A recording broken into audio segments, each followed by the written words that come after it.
أنا والد الشاب طارق يوسف بارود اللي قام بحرق العلم الجزائري. أنا بستنكر وبأجب العمل اللي عمله ابني. ابني مش مدرك إيش اللي عمله ولا فاهم حاجة، لأنه الشعب الجزائري شعب إحنا، والشعب الجزائري شعب واحد، شعب مناضل، شعب المليون ونص شهيد.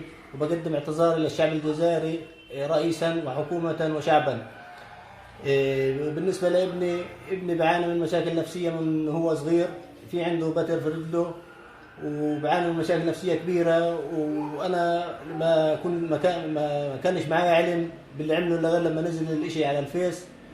وهيو إن شاء الله ربنا يهديه. والناس بتخطئ، يعني ابني لسه مش فاهم إيش الدعوة، والناس استغلت الموضوع في شغلات تانية هو ما بفهمهاش ولا عارف إيش عواقبها.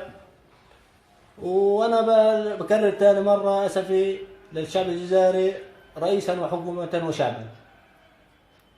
كان يرغب. أيوة. لقيت ابني كان يرغب في السفر إلى الجزائر، وما سمحلوش الجزائريين يسافر على أساس إنه يتعلم ويتعالج.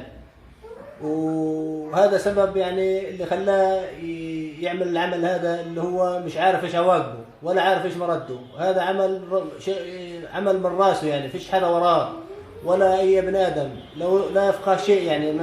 والناس والشخصيات التنظيمات أو حاجات معينة استغلت الوضع هذا بشيء مسيس وأمور من هالنوع. ابني كان بده يتعلم وحابب في التعليم وهذا، وما طلعش بيده وانطوى شقة لحاله، وصار يعني يشتغل بدون تفكير. وهذا الأمر أنا ما كنتش راضي عليه، ولا حد من الشعب الفلسطيني ولا من العيلة تبعتنا راضي عليه. هذا ابني عقلياته على قده. ابني بعاني، عنده بتر في رجله ومن هو عمره 2 سنين، وظلت تكبر المعاناة لما كبرت معه.